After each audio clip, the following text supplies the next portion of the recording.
Our TLC structure at Denver consists of 2 instructional coaches, one at the secondary and one at the elementary. And then we have 4 model classroom teachers. We call them model classroom teachers. And there are 2 at the elementary, K-5, and 2 at the secondary.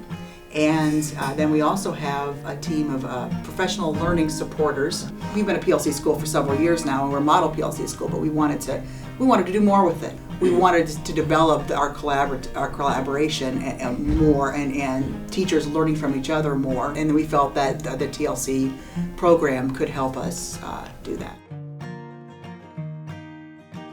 When the model classroom teacher position was made available, we had kind of some set guidelines what we wanted that to look like, but we didn't really know throughout the year how to best utilize that, and so we're still learning how to best use those strengths and how to use that position so that everybody has access to that. When I first was interested in seeking out this role, I asked Chris, our principal, well, so what's expected of me? What would you like to see? And he said, I just want you to build strong relationships this first year. Don't worry about anything else.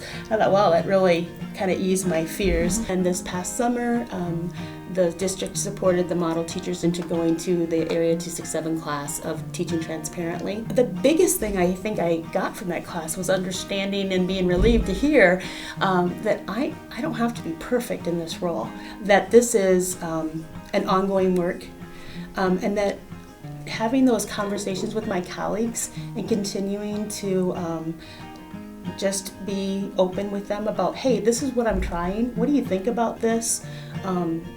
That's really part of being that model teacher. We were hoping when we decided to do model classroom teachers, we were hoping that what would happen is these model classroom teachers are going to field test strategies, and then they're going to have people come into their room and watch those strategies in play.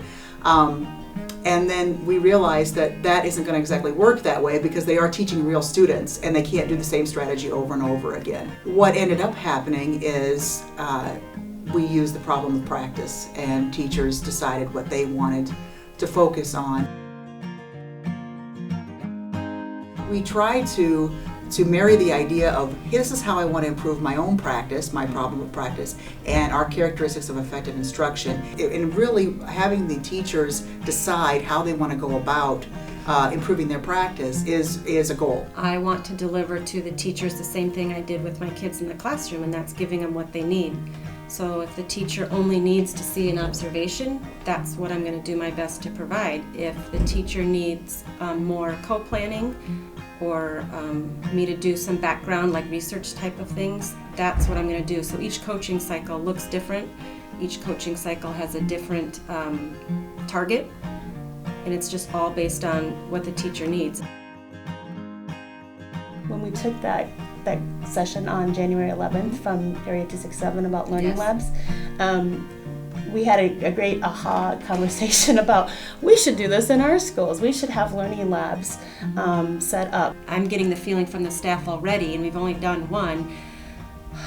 This isn't what I thought it was going to be. This is a lot more flexible, easygoing, and I got a lot out of it. The group has the ability to come in and watch a situation, and then they get to go back and reflect on that situation in a positive way, talking about what they wonder, what they saw, and what will they take back into their practice. As an instructional coach, what is awesome, when I'm hearing that dialogue, I can sit back and take notes, and that gives me my foot in the door as far as teachers that I can go and follow up with. How is this going? And that potentially can start a coaching cycle, or just open the door to conversation of some of those teachers that maybe were a little hesitant with the whole TLC process.